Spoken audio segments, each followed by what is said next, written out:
This is lecture 3 for Psych 1040 for week 3, and you can see that the topic today is research design.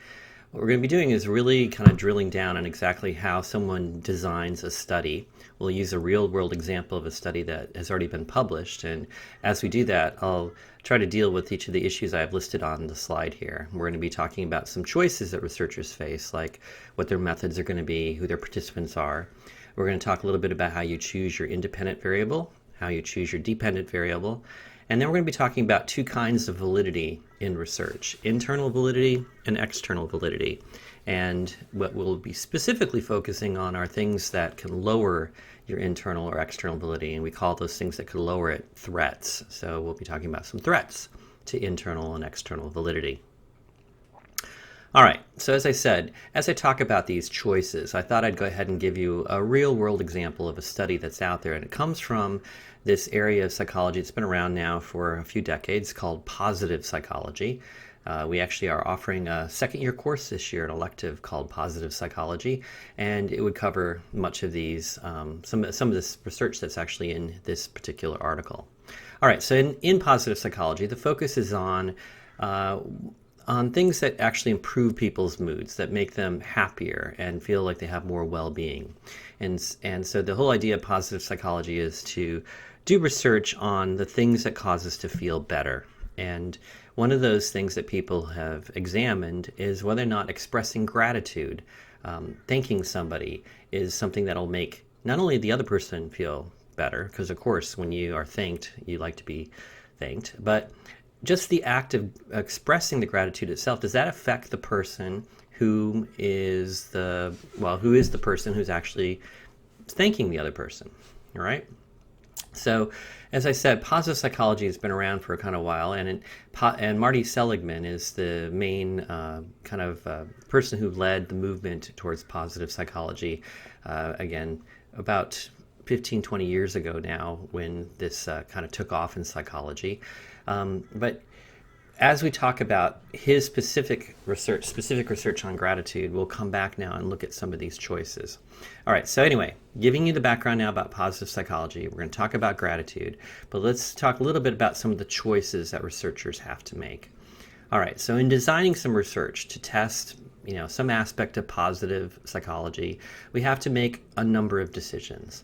Amongst the other things, we have to select the following. We're going to have to be able to go through and decide exactly what is the method that we're going to use for our particular study. Is it going to be an experiment? Is it going to be something correlational? Is it just going to be a big survey? These kinds of choices you're going to have to make a decision about. You also have to decide who's your sample. Who are the participants going to be in this study? The independent variable. So what is it that you're saying is the X that causes the Y? And what specifically, how are you going to decide what that's going to be? The dependent variable is, again, the thing that we think X is affecting, the Y here. And so a dependent variable has to be picked carefully as well. And how are we going to measure it? How is it going to be seen in the particular study that we're conducting? We're also going to have a means of establishing the effects of manipulating the IV and make sure that's unlikely to have occurred by chance. And we also want a criterion for establishing that these effects probably haven't occurred by chance. Now, D and E are actually statistical points. So that's where we get back to p-values and probability and hypothesis testing. And I don't really want to speak to that today. We're just going to keep that for a future lecture. We're going to really just focus on A, B, and C mostly. All right? All right. So let's go to that first criterion, the one about how do you choose the methodology and your participant sample. Well, broadly speaking, if we choose experiments, if it's something that's an experimental methodology, we're most likely going to just select normal participants. And by normal, I mean people who don't have a particular characteristic that we're interested in, like maybe they are depressed or maybe they work in a stressful job. What we normally do when we're conducting experiments is we tend to pick like first-year psychology undergraduates or people who happen to be just available for us. But they could also just be people who have characteristics that are relevant to our theory. Now, what about in Seligman's study? So Seligman published a study in 2005, this gratitude study. And this is a little excerpt from his article that gives us an idea of how they picked their sample. You can see it says, we recruited a convenience sample from among visitors to the website created for Seligman's 2002 book, Authentic Happiness, by creating a link called Happiness Exercises. Now, a convenience sample, just tell you, is exactly what it sounds like. It just means it's convenient to the researcher. That's all a convenient sample is. So it was easy for the researchers to get these people because they happen to have seen this book, Authentic Happiness, and there was a link there that would lead them to these happiness exercises. The study was described on the site as an opportunity to help test new exercises designed to increase happiness. Over the course of approximately 1 month, we recruited 577 adult participants, 42% male, 58% female. Almost 2/3 of the participants, 64% of them, were between the ages of 35 and 54. Of the participants surveyed, 39% had a degree from a 4-year college, 27% had some graduate school education.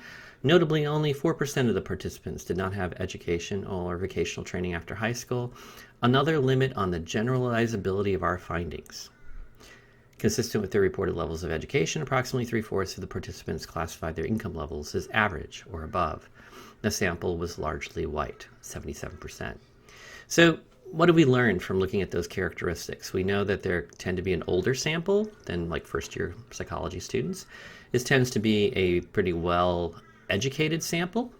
And because they have more education, they tend to be making more money than the typical participant was. You'll notice it doesn't really say anything about what country they come from.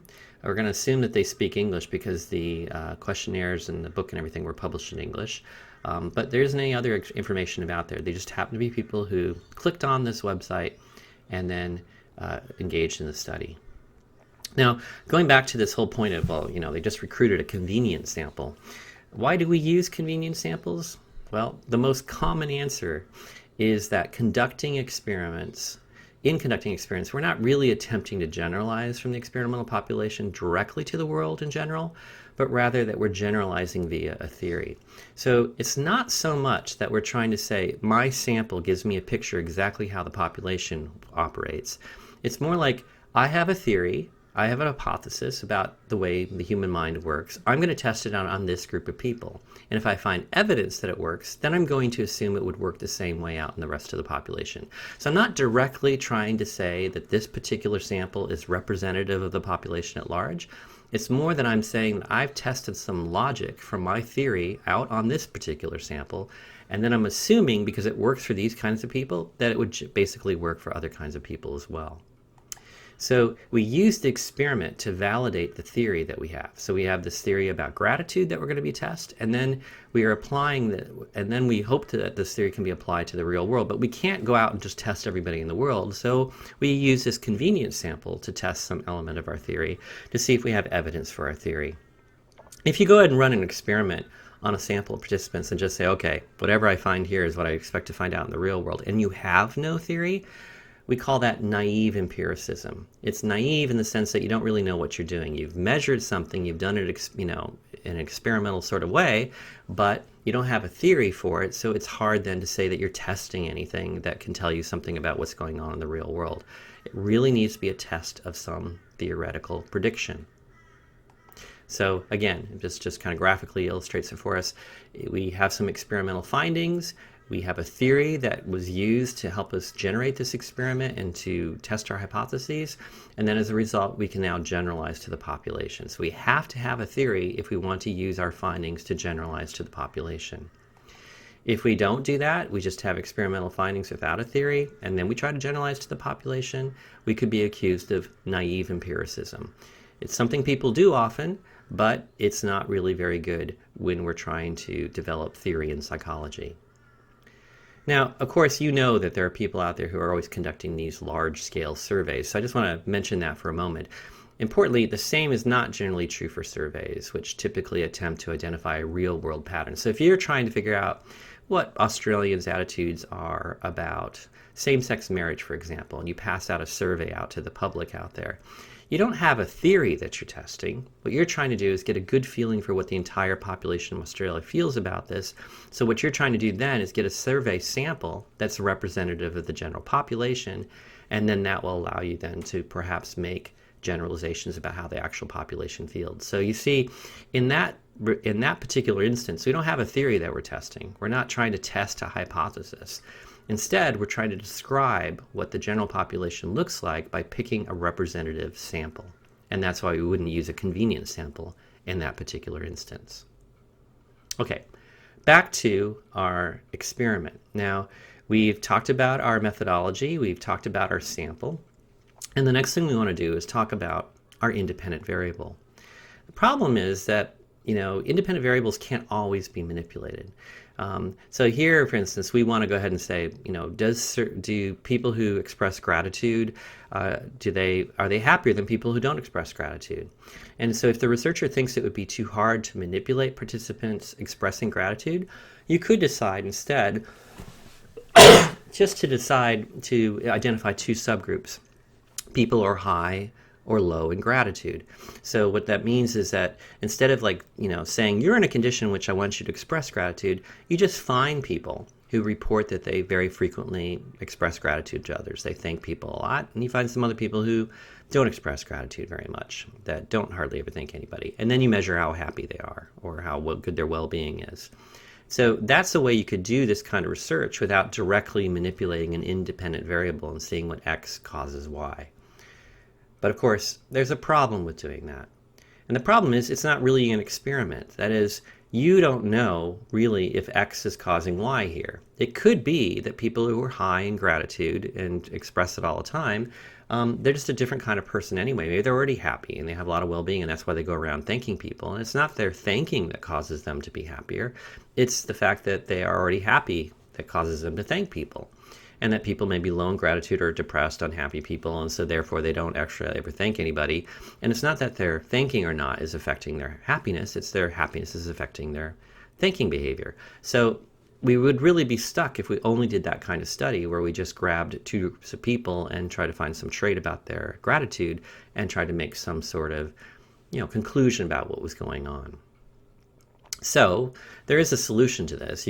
If you can't really manipulate the IV, you could do what's called matching, which is where you take the two groups and you try to match them as much as possible on some characteristic that you think is important. So maybe if we really think that depression or happiness is possibly confounded, or it also happens with a high or low gratitude, what you could do is you could try to pick people who are all about the same amount of happiness or same amount of depression, and then look at your differences between the two groups.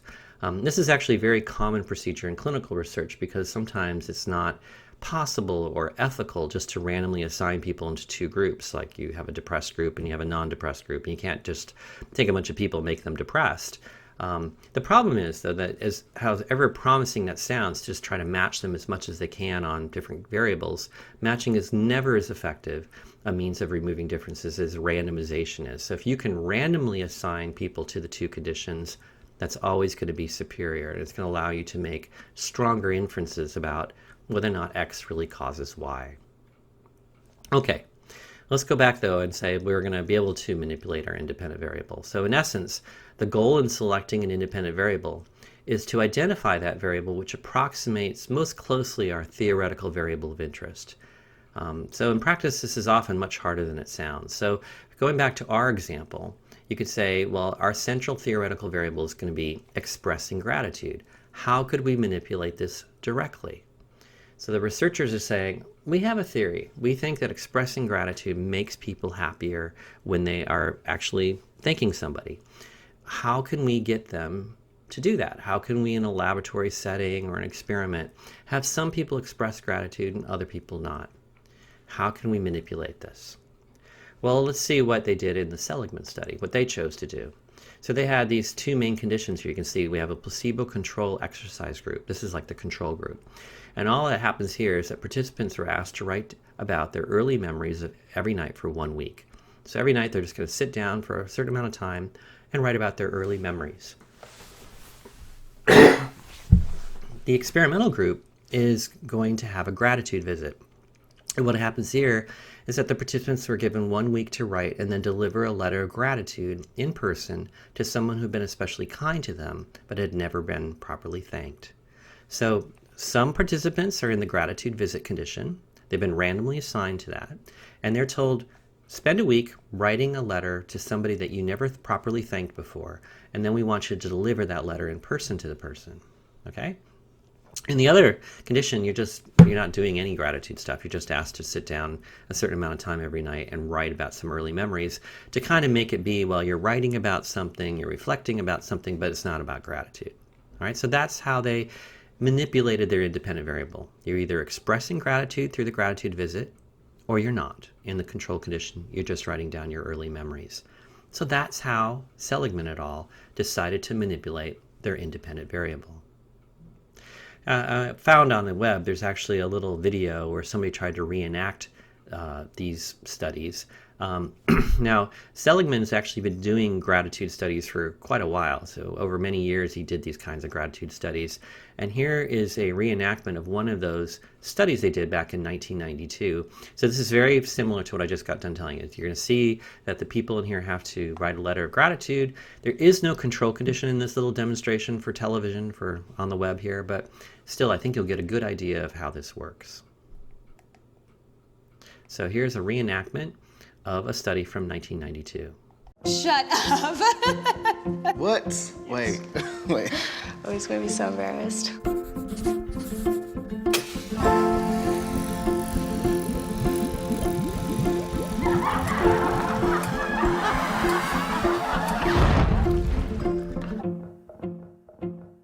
What makes you happy? Having fun? Hanging out with friends? Delicious food? Making money? Well, consider this. Psychologists have scientifically proven that one of the greatest contributing factors to overall happiness in your life is how much gratitude you show. Yeah? Think about that. Go ahead and marinate on it for a second. You can thank me later if you want. It'll make you feel better according to this study. You go ahead and click on it and read it if you want. Or you can keep watching because we read it and we thought it might be fun to test out for ourselves. We gathered a selection of volunteers to act as our subjects. First, we gave them a test. They didn't know what we were looking for, but it gave us a pretty good idea of their current level of happiness. We asked them to close their eyes and think of somebody who was really influential in their life, somebody who did something really amazing or important for them. We had them write down as much as they could about why this person was so important. Now, a lot of them thought at this point the experiment was over, until we really put them on the spot and tried to get them to call that person and read what they wrote about them. Thank you, Jessica. We're gonna have you call your mother. So who was that right person for you? Person is my sister, Erica. We're gonna give Erica a call. Okay. Who'd you end up picking? Friend of mine, Craig Ains. Her name is Dora. My college accounting instructor. Really? Is this somebody you're still in touch with today? No, I'm assuming that he's passed on. That's a to shame. the great beyond. You up for it? Yes. What would you say if we called up Dora? Oh, well, we can try, but she lives in Britain. In Britain? I don't know number by heart, dude. This is awful. That's fine. I don't know my mom's number by heart. If it's true that those who are going on are looking down on us, maybe he read my chicken scratch. Hey, sweetheart. Hey, how you doing? Yeah. You got a second? Where you at, in the hotel? I am. I'm in the hotel. You scared me when you asked if I had a second if something's wrong. No, I'm on like this little TV show, and they told me to talk about the person that influenced me the most, and I picked you, and they're making me call. They're making me call you. Oh, wonderful! Hi, you've reached Craig. I'm not here right now. At the tone, please record your message. Oh, come on. Hello? Hi. Hi. Erica? It's me. All right, so I got to read you this paragraph. Can you hear me? Yes, I can. Go ahead, All right. sweetheart. All right. The person that influenced me the most would be my mother, Marlo Dawson. She is a single mother of 2. She is a very hard worker and dedicated to her family. Hey Craig, this is Loie. This is going to be a funny little voicemail, so I hope you enjoy it. I'm so sorry for calling you at 4 o'clock in the morning. I have to read this to you, okay? And you can't say anything, or I don't know. You can respond, but I probably will just keep going. Okay? Is everything okay? Yes, but I have to read this out loud to you. The person who has had the biggest impact on my life outside of Jesus Christ, who is responsible for my existence, was my college accounting instructor. He had a joy and enthusiasm for his job like no other teacher I have ever known. I love her to death, and she keeps me going with positive talk. She is a woman that knows what she wants and won't give up until it is achieved. Oh, something. I don't know what. I'm about to cry because it's so beautiful. I have to say that's just wonderful. I first met Craig on an independent feature film set in Whitefish, Montana. I recently have been sending Craig a lot of positive thoughts as he suffered a series of health problems. Despite his medical problems, he's continued to work and take pleasure in the small things in life, like sitting quietly with his wife Janine on the porch. Erica is my older sister and my best friend. Sometimes it even feels like we are twins. She's my #1 fan and my #1 supporter. She makes me happy because despite all my mistakes and my decisions, she still loves me no matter what. Your friendship is everything. And you are one of the most important person in my life. Even when she has a kid and many children, I will love her more than her kids. Okay, maybe not. I will never forget when she flew 3,000 miles at the drop of a phone call to save me from a breakup. And being blessed by having a son like you. I love you. Bye.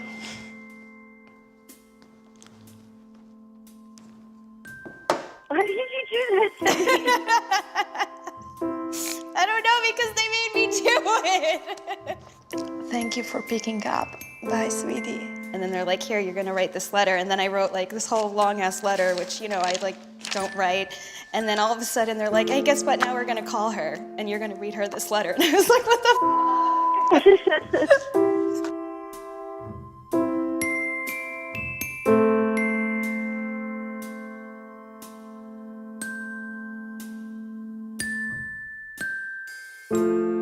Before we let them go, we gave our subjects one more happiness test. Now, we mixed up and rephrased the questions so they didn't know they were taking the same test twice. For those who took the time to actually write something down but couldn't make the phone call for whatever reason, we saw happiness increase between 2 and 4%. Good, but not exactly mind-blowing. Now, for those who actually picked up the phone and personally expressed their gratitude, we saw increases between 4 and 19%. So either way, expressing your gratitude will make you a happier person. But you want to know something really interesting? The person who experienced the biggest jump in happiness was the least happy person who walked in the door. What does that mean? That means if you're having a particularly tough time, trying this out will more likely have a greater impact on you. Trust me, I'm in a lab coat. In fact, while you're at it, film it and upload it to us, and we'll do something awesome with it. I'm Julian, and this has been The Science of Happiness. Open Cake, subscribe!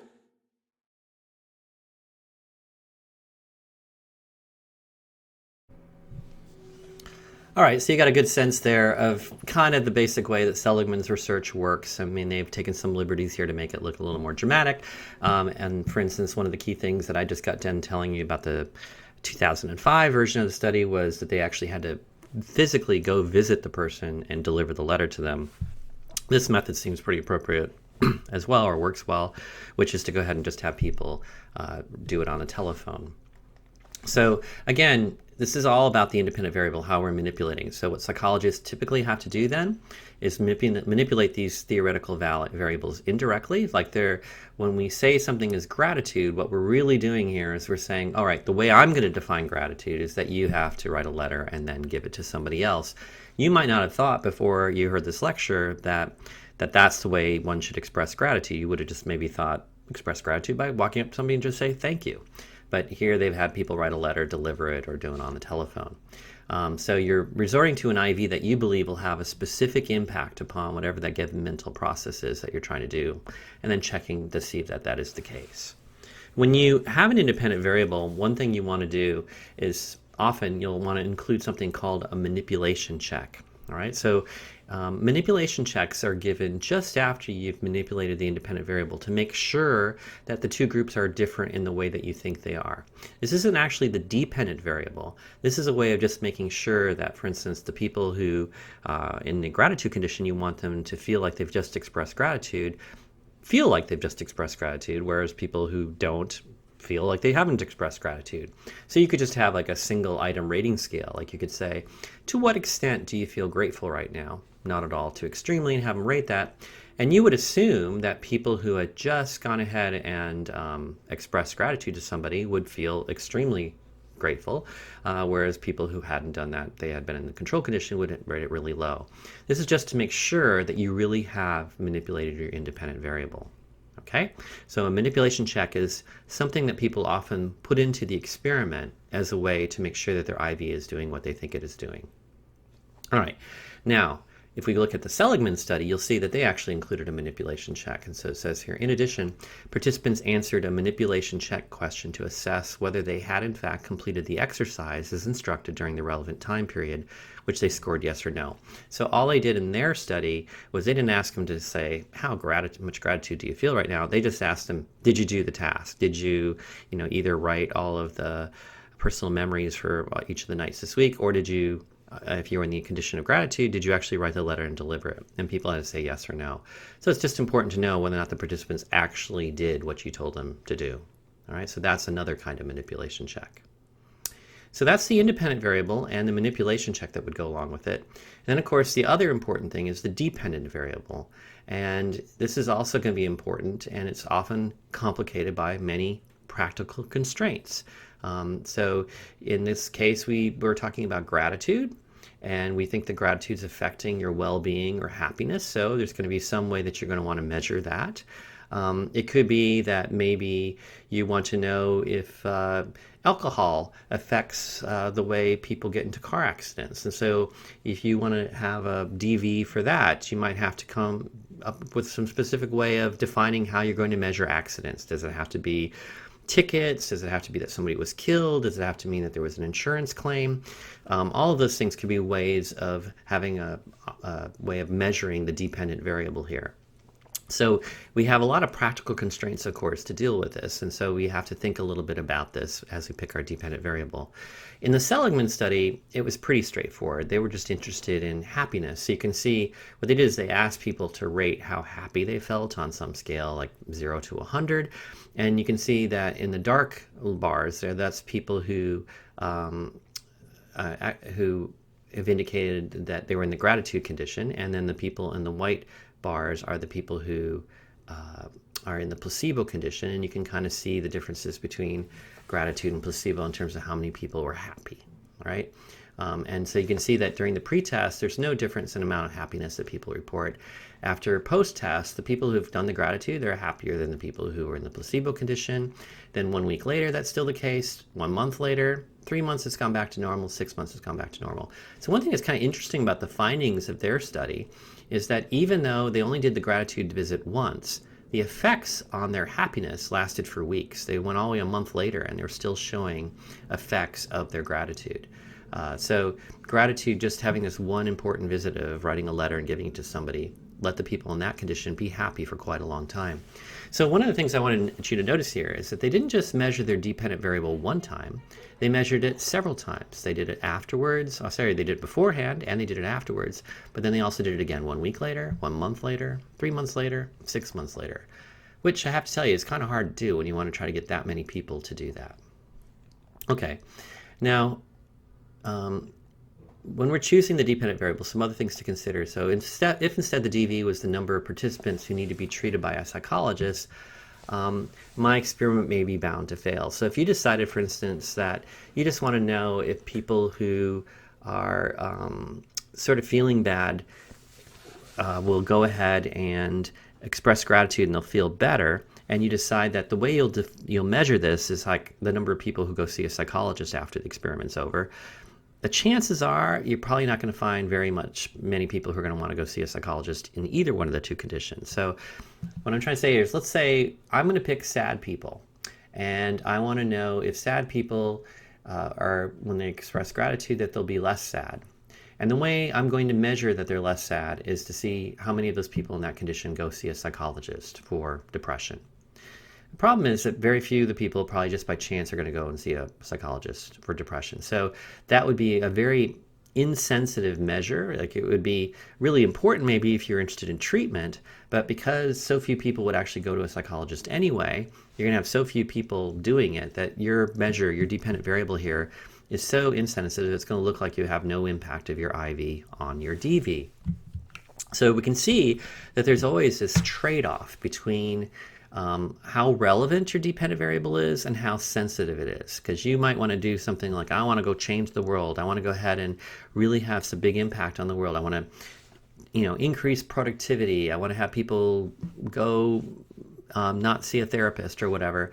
But if you're going to pick things that are more relevant, the chances are it'll be less sensitive then, and you'll be less likely to see changes in your dependent variable as a result of your changes of your IV. And then because you were focused on this, it's going to seem like you really don't have an effect. There it is. So the other flip side, of course, is that the less relevant it is, it may become to the real dramatic real world phenomena which one is interested. So it might be that you also are picking something that's so sensitive, but it doesn't really have any real world implications. So lots of things to think about as you choose your independent and your dependent variable. And we kind of covered some of these big ones by looking at that gratitude study. Now, for the remainder of today's lecture, I want to focus on this other issue, which is to talk about internal versus external validity. So as we design our studies, we want to think about how good of a study it is. So just because you design a study and you collect some data and you get some results, that's not good enough. You have to design a good study. You're trying to make sure that your study is valid. So this is like a subjective judgment of how good research is, how valid it is. And when you complete your study, you'll write it up and maybe send it to a journal for publication so that some other researchers can look at your research and see if they think it's good or not. And what they're going to be doing is they're going to be judging the validity of your study on two criteria: the internal validity and the external validity. So the internal validity is, how well does this study really investigate what it's supposedly studying? So you say, for instance, I'm studying how gratitude makes people happier. Well, the internal validity question then is, okay, does this study really do that? Does it really investigate what it's supposedly doing? And a person can read through it and make a judgment. Is this a really good study in terms of that particular topic, or this is not a very good study in terms of that particular topic because it doesn't really investigate what it's supposedly studying?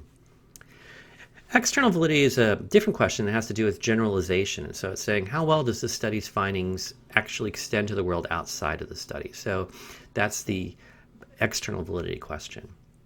So the way we'll approach this topic of internal versus external validity is we're going to talk about things that lower or raise the validity of the study. And the things that lower them are called threats. So we'll focus on the negative here. We're going to talk about things that threaten the validity of a study. And they've been written about for 50, 60 years now. So I'm going to go ahead and talk about what we know are some often very frequently found threats to the validity of a good study. And we'll break them down to internal and external validity. So let's go ahead and talk about threats to the internal validity of the study first. So these are all things that, as I list them, that you should be able to read any study that's out there and answer questions about them to help you make a good judgment about whether or not this is a good study. Okay? So let's go ahead and talk about the threats to an internal validity. Now, to kind of think about this, let's just kind of come up with a really basic experiment. Think of an experiment in which a researcher makes an observation that some patients are anxious. Okay, that's their observation, O1. And then that's their dependent variable. Then they're going to carry out some experimental manipulation, like they're going to have new treatment for anxiety. That's X. Okay, so O1 is our dependent variable that we measure just before. It's a pretest. And then we go ahead and give them a treatment. They have anxiety therapy. That's their X. That's what X is. And then we go ahead and make another observation, O2, afterwards to see what the effect was on the treatment. So if I go ahead and measure how anxious you are at time 1, then I go ahead and give you a treatment for anxiety, and then I go ahead and then make another observation of your anxiety, I should see a change, right? So if my anxiety therapy is working, there should be a difference from O1, observation 1, to observation 2. And the way we can design to represent this is just a real simple notation, is to talk about it like this. We'll say we have O1, observation 1, then we have our treatment, X, and then we have our O2.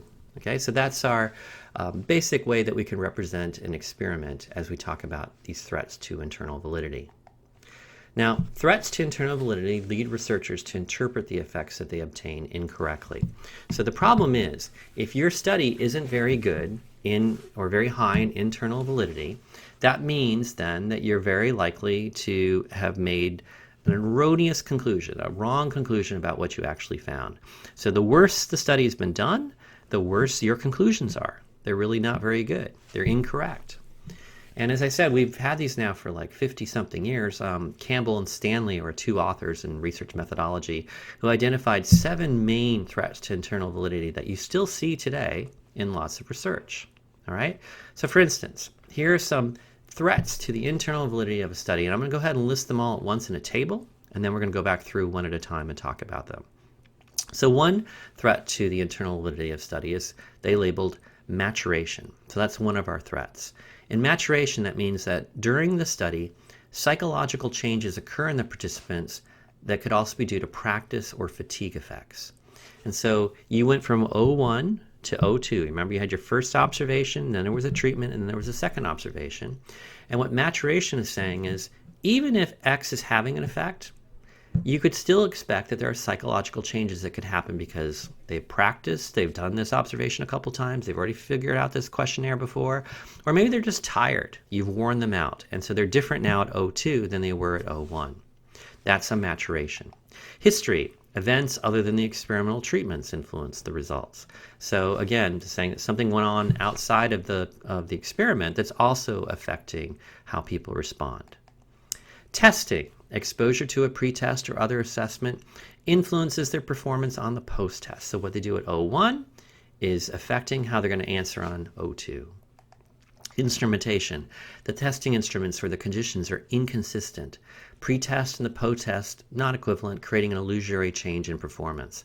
That's kind of like saying, for instance, that you measured happiness one way at O1 and then you use a different measure at O2, and maybe just because you changed the measures of happiness, you got a change between the two groups, so it looks like you have an effect. Statistical. Scores of the participants that are very high or very low tend to regress toward the mean during retesting.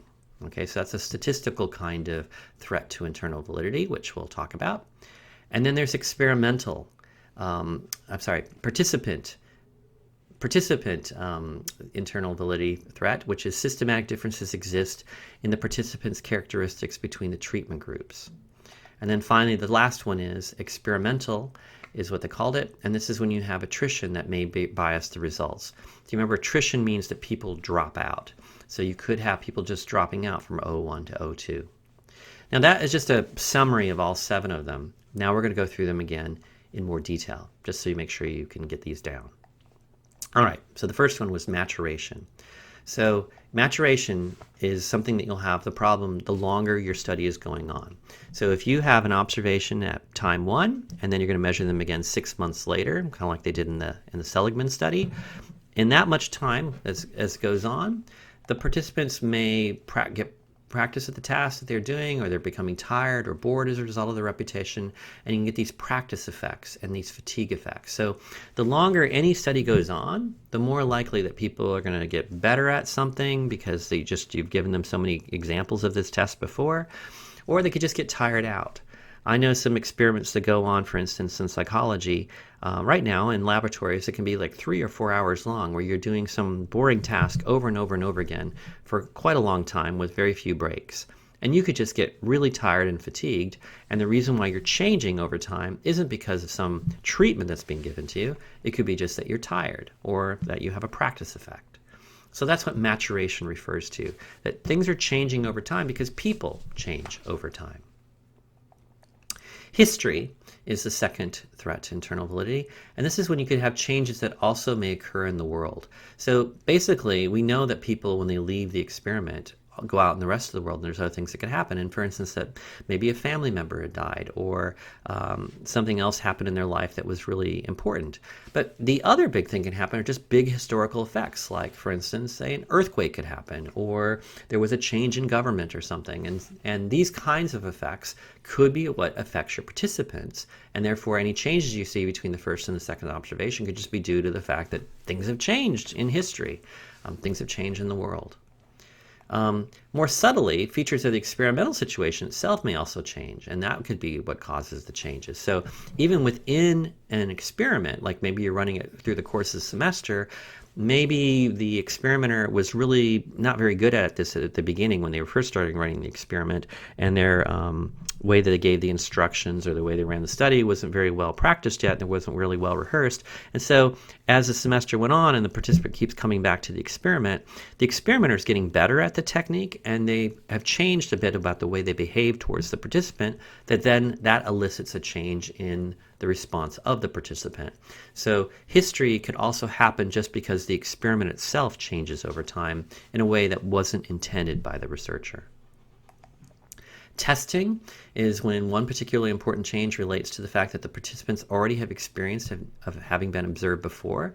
So you gave them this questionnaire about happiness at the first time, and now you ask them maybe an hour later to again fill out a questionnaire about happiness, and they remember the fact that you asked them questions about happiness.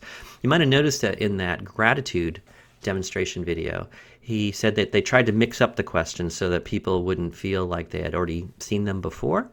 And that's the way to do it. You could try to throw in other questions in there and try to make it seem like it's a different kind of test. But depending on how much time has passed, I know, for instance, some researchers who ask you to report how your mood is throughout the experiment. So you fill out a little mood questionnaire at the beginning of the experiment, then they do something to you, then 10 minutes later they give you the mood questionnaire again, and then they do something to you, and then again they give you the mood questionnaire another 10 minutes later.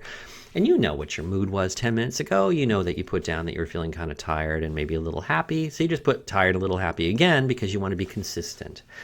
So that the problem with that is that people have already seen this test before, and therefore that will affect how they're going to respond in the future. Instrumentation has to do with the fact that other features of the experiment may also change between any two observations, and these instrumentation effects undermine the validity in much the same way.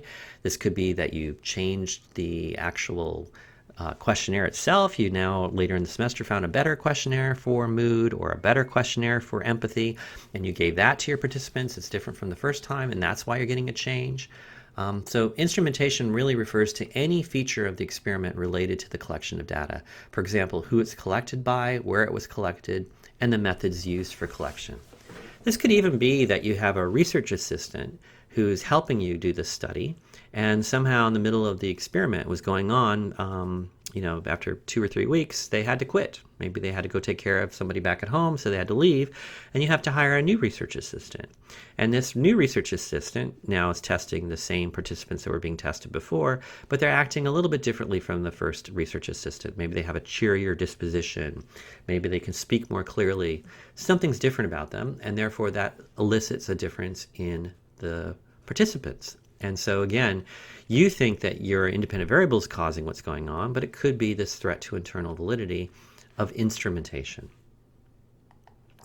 Okay, this one, statistical threat to internal validity, is a more subtle problem that happens when your independent variable is manipulated within subjects and the participants are selected because of their extremity or peculiarity on the variable of interest.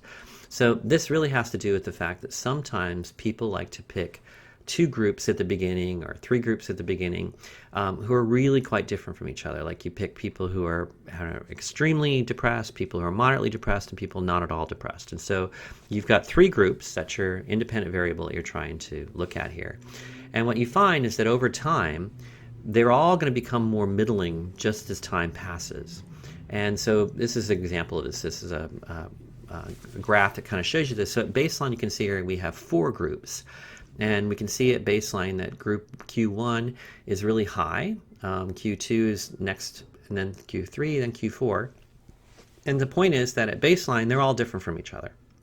And then let's go ahead and say you give them some new treatment, and then you measure them again at time 1, and then you give them the treatment again, and you measure them at time 2. And you'll see what's happening is that all of the lines are kind of converging on the same point. They're all kind of coming into a mean, a middle point. And that's called regression to the mean. So this is a statistical phenomenon where it looks like the group at the top is getting better, because of whatever's going on in Q1 is that treatment.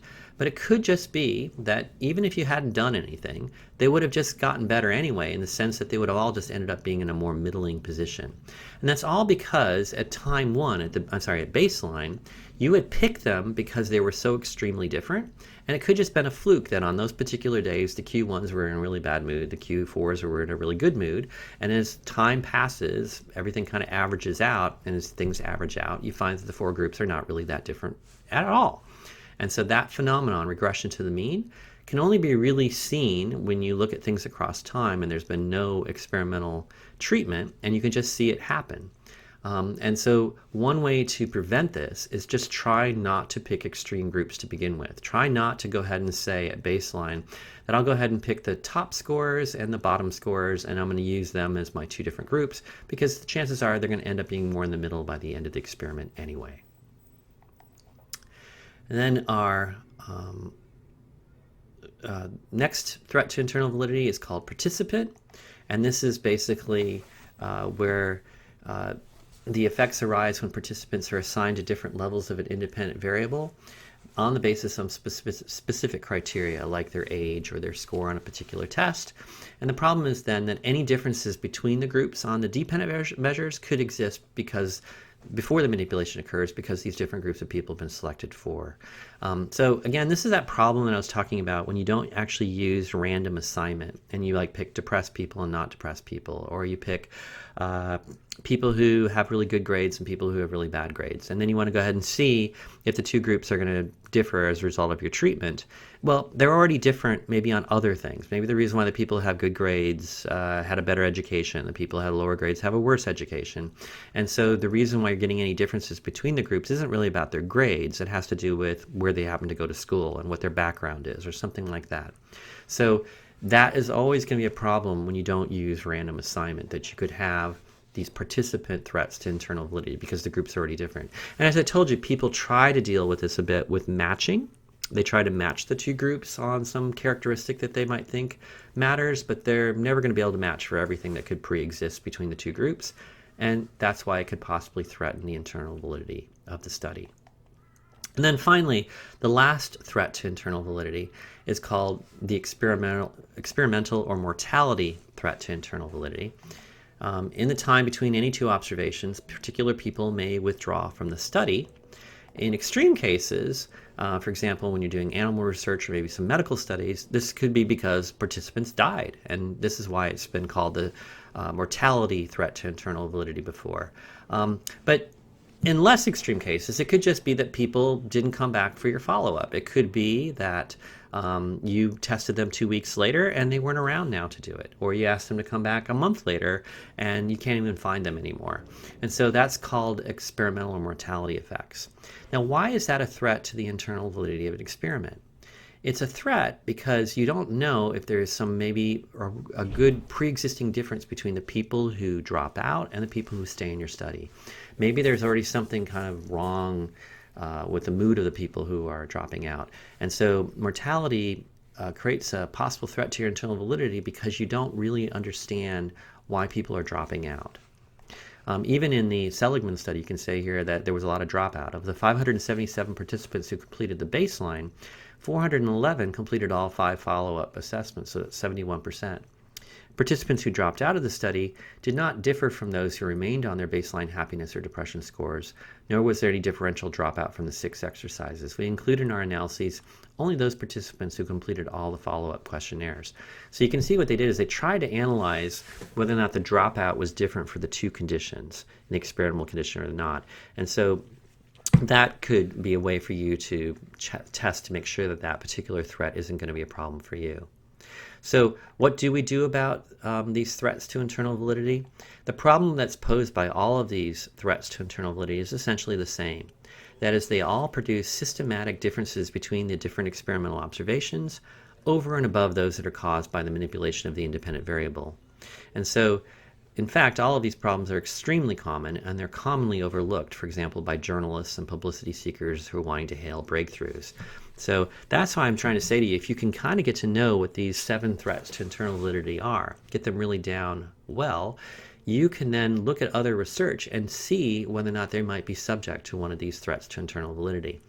It might kind of strike you as crazy that it's already been like 53 years since Campbell and Stanley listed these and talked about them in a book, and we've been teaching students about these for decades. But people still slip. People still let these different threats to their internal validity creep into their studies and possibly weaken the conclusions then of the whole study and the whole research program. The other thing about, by the way, to really deal with these threats to internal validity, is not just to use the design the way we have, which is that you should also have a control condition. So anytime where you just have O1 and then a treatment in O2, that's not enough. You really have to have a control condition where you also measure people at time 1. Don't have them do anything then when the experimental treatment happens, and then measure them again. So the two groups of people are randomly assigned to these two conditions. Everything's identical between them, except that one group gets the treatment and the other group doesn't. This significantly reduces threats to internal validity. When you go back and look at that list of 7 things, you can see that using this common experimental condition with a control condition is much, much better at dealing with threats to internal validity. So always use random assignment whenever it's possible for you to do. If there is a big enough difference, then this must be a result of the experimental treatment, the manipulation of the independent variable, rather than any of the other factors. So if you can run an experiment with random assignment and still get a difference between the two groups, you can feel confident that your threats to internal validity aren't really what's due to the problem. These threats to internal validity happen much more when people don't use experimental designs, where they don't have a control group. But nevertheless, we want to pay attention to all of them all the time. Now, I mentioned that there's one other kind of validity, and that's external validity, which again, remember, is the extent to which you can generalize your findings outside of this research paradigm. So let's just go ahead and briefly mention what some threats to external validity are. Well, first of all, using a pre-test, post-test design can threaten external validity. So just using a pre-test, post-test design in the first place threatens this, because the effects of testing across the two observations can interact with the experimental manipulation. I have here, for more details, see H&M page 87. That's a text that we're no longer using.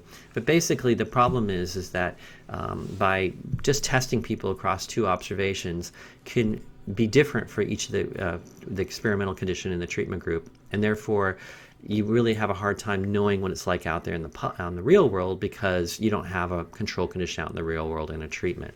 So to deal with this problem, we get rid of the first observation so that there's no pretest for the experimental treatment to react with. So it's actually better to go ahead and get rid of O1 in the first place. Have your treatment and then have an observation, have no treatment and have an observation.